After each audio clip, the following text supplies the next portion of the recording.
เยี่ยมงานแต่งลูกชายหลาเด้อมื้อนี้เด้อพี่น้องมาส่งกำลังใจให้พี่ใหญ่ทองดำเด้อ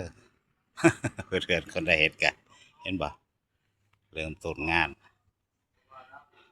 เห็นกันแล้วก็ทักทายให้กำลังใจกันเด้อพี่น้องเด้อช่วยเชียร์ช่วยเป็นกำลังใจให้พี่ใหญ่ทองดำ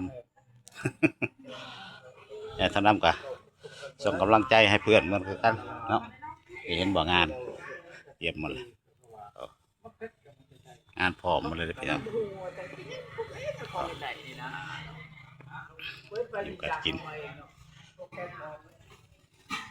พร้อมกันเด้อไอ้น้องเด้อ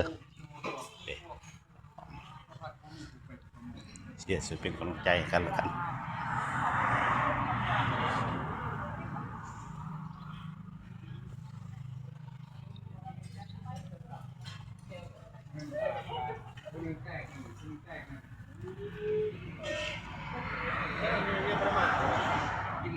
ผักควันผักควันกับผักควันผักควันโยมผักควันมาโยมผักมาผักควันอยู่ไหนแค่นอกฮะแค่นอกเอาเลยเอามาไว้แทรกไว้เลยเลย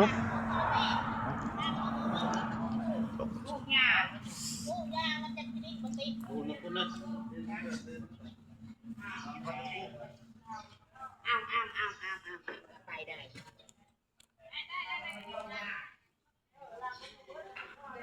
เตรียมตัวเตรียมตนเรียบร้อยแล้วพี่น้องยังเ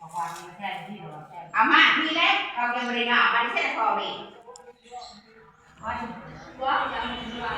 ไม่หรอกมาปกติ